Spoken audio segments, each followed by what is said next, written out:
Graça e paz a todos, eu sou o Túlio Gomes e estamos dando início a mais um devocional Temor e Tremor.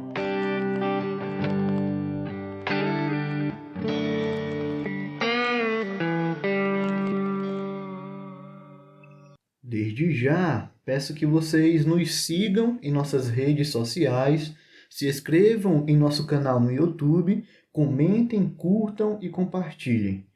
Neste momento, nós estaremos orando.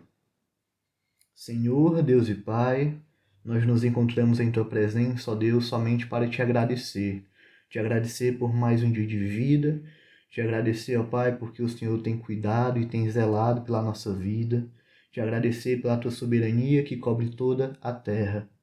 Porque nada foge do Teu controle. E sabemos, ó Deus, que o Senhor está trabalhando para o nosso bem, para o bem da humanidade.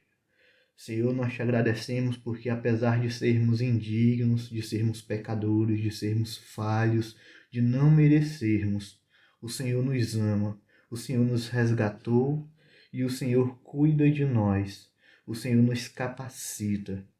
E é justamente por isso, ó Pai, que nós te pedimos, nos capacite neste momento, para que possamos fazer o melhor para Ti, o melhor em Teu nome. Nos capacita, ó Pai, a sermos cristãos melhores.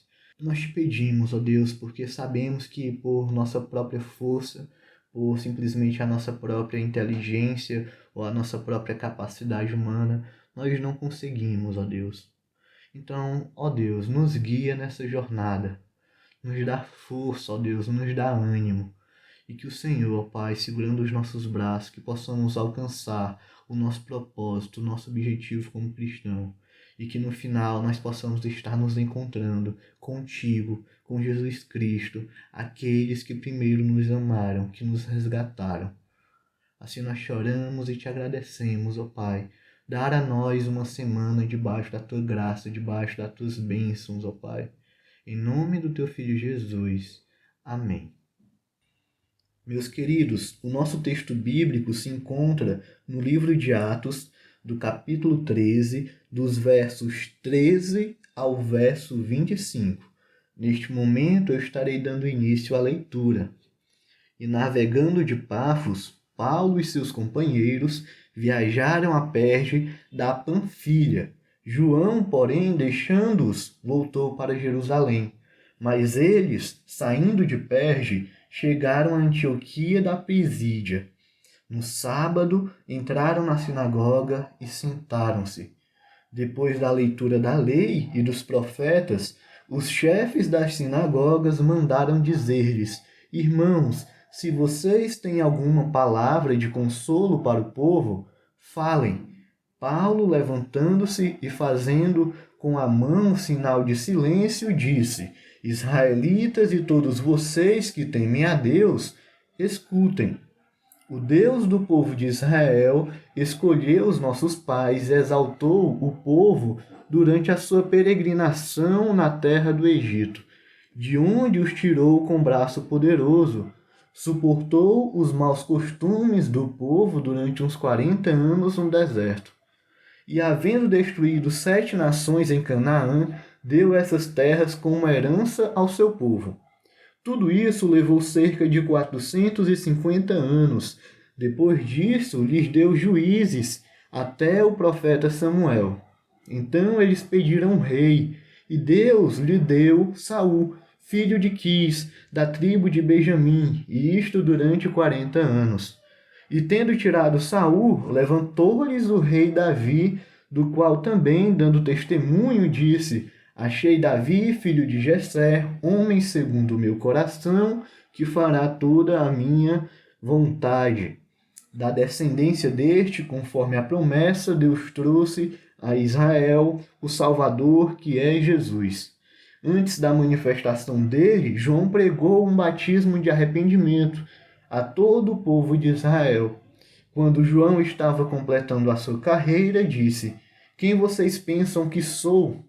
Não sou aquele que vocês esperam, mas depois de mim vem aquele de cujos pés não sou digno de desamarrar as sandálias. Meus queridos, nos versos 13 e 14, Lucas ele relata e dá uma atenção ao percurso realizado nessa viagem missionária, nos levando não apenas a observar a localização e a trajetória de Paulo, Barnabé e Marcos, mas também a refletir sobre os desafios, sobre as dificuldades do caminho, como a desistência de João Marcos da viagem missionária e o seu retorno a Jerusalém. O texto bíblico em si não nos apresenta um motivo específico ou uma razão, mas os estudiosos, é claro, têm especulado tais motivos, como, por exemplo, a saudade de casa, ou os perigos e a insegurança da jornada, sobre sua possível objeção em se pregar o evangelho aos gentios, e também uma possível discordância com relação à mudança de liderança de Barnabé para Paulo. Devemos levar em consideração, é claro, que Marcos ainda era jovem, e isso acarreta um certo grau de inexperiência, de imaturidade. Todavia, não acabou aqui, né? Marcos foi um homem valoroso nas mãos do Senhor e se apresentou como um grande servo de Deus.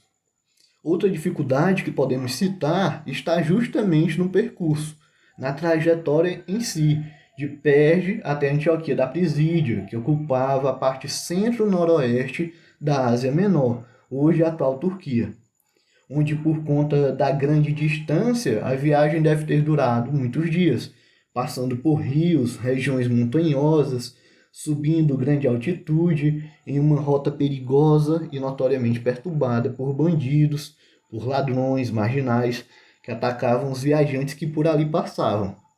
E ainda por cima, Paulo se encontrava enfermo e muito debilitado, como nos mostram os seguintes textos bíblicos. Em 2 Coríntios 11, 26, diz o seguinte: em viagens, muitas vezes em perigo de rios, em perigo de assaltantes, em perigos entre patrícios, em perigos entre gentios, em perigos na cidade, em perigos no deserto, em perigos no mar, em perigos entre falsos irmãos. Já Gálatas 4:13 diz o seguinte: e vocês sabem que eu lhes preguei o evangelho a primeira vez por causa de uma enfermidade física. Meus queridos, apesar das dificuldades, desafios e perigos, a jornada prosseguiu. Guiados pelo Espírito Santo e protegidos por Deus, desbravaram a província romana da Galácia. E hoje temos como resultado, nas Escrituras, a Epístola aos Gálatas, resultado desta primeira viagem missionária.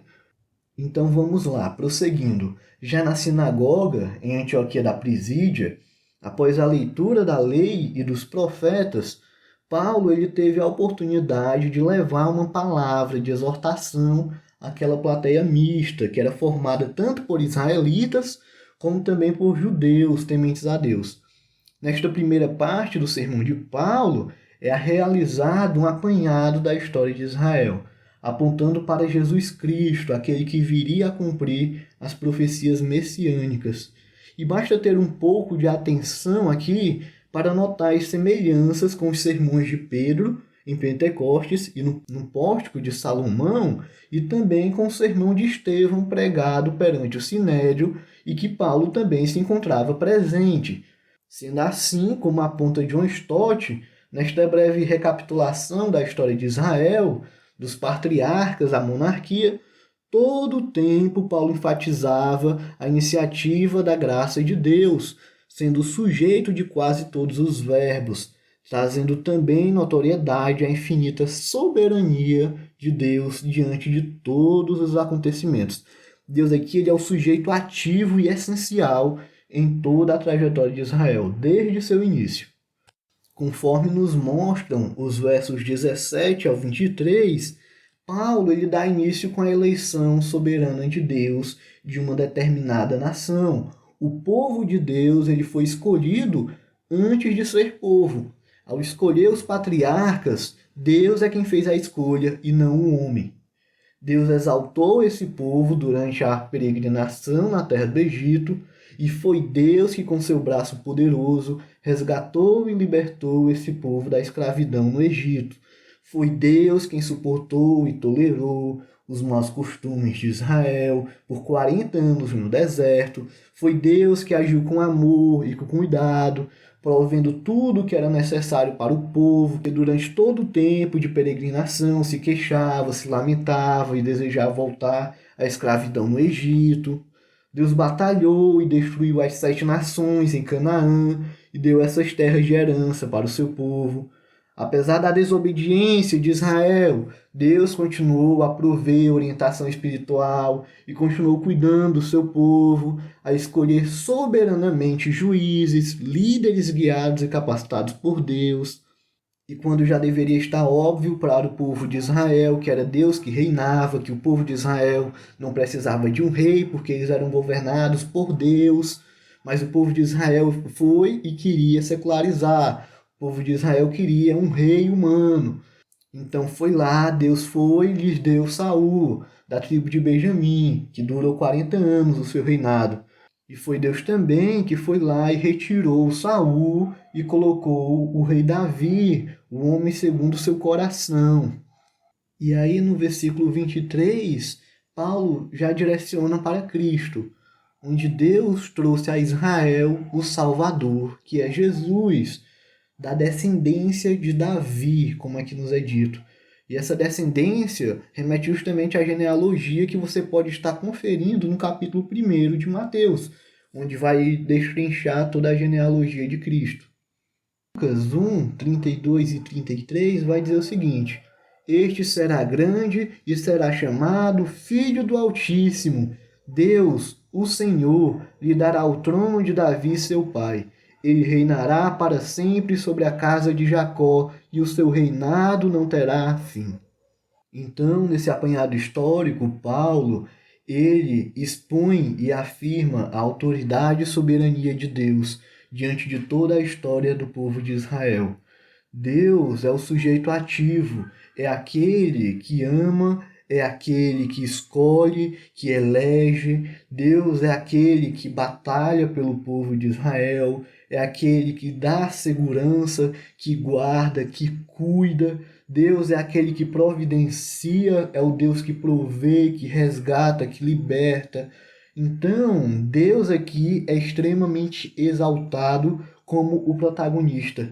E esse mesmo Deus é que afirma e que faz as promessas através dos profetas da vinda de Jesus Cristo, o Salvador, as profecias messiânicas. Inclusive, você, o nosso ouvinte, pode estar conferindo o nosso devocional sobre Isaías, o profeta messiânico, onde Paulo, dos versos 23 a 25, já direciona e aponta Jesus Cristo, descendente de Davi, como Salvador, o cumpridor da promessa de Deus, inclusive citando João Batista, para reforçar e reafirmar a autoridade de Jesus Cristo como Salvador, aquele que é digno de toda honra, de toda glória, aquele que veio para libertar e resgatar os que estavam perdidos. Aqui Paulo nos afirma que o ministério de João Batista era direcionado, apontava para Cristo e se concluiu em Cristo. João Batista, conhecido pelo batismo através do arrependimento, conhecido por muitos, esse mesmo João Batista não se achava digno nem de desamarrar as sandálias de Jesus Cristo, ou seja, ele se colocava em posição mais abaixo do que a posição de um servo. Meus queridos, para finalizar, eu destaco a importância do evangelismo cristocêntrico, algo que já falamos em alguns devocionais anteriores a este. Mas junto a isto é importante também o bom manuseio das Escrituras, um bom conhecimento da Palavra de Deus, não só apenas do Novo Testamento, mas também do Antigo Testamento, da parte histórica, que é justamente algo que vemos aqui em comum, tanto neste sermão de Paulo, como no sermão de Estevão e no sermão de Pedro, como já foi falado aqui hoje. Quando dizemos que a Bíblia é a palavra de Deus e que Deus se revela e se comunica conosco através da Escritura, nós estamos falando de toda a Bíblia, de Gênesis e Apocalipse. Os discípulos, os apóstolos do Novo Testamento, reconheciam a grande importância do Antigo Testamento e trouxeram isso para os seus sermões do Novo Testamento.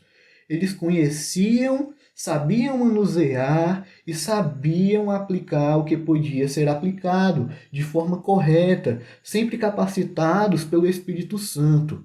Na Escritura, Deus é aquele que fala. Se queremos revelar Deus, se queremos apontar para Cristo, somente a Escritura. E finalizo, agora de verdade, destacando a perseverança, a coragem, disposição e determinação desempenhada no caminho, na trajetória desta primeira viagem missionária, por Paulo e Barnabé, que sirva de motivação, de ânimo e que nos fortaleça. Estamos no caminho. Perseverança, meus queridos.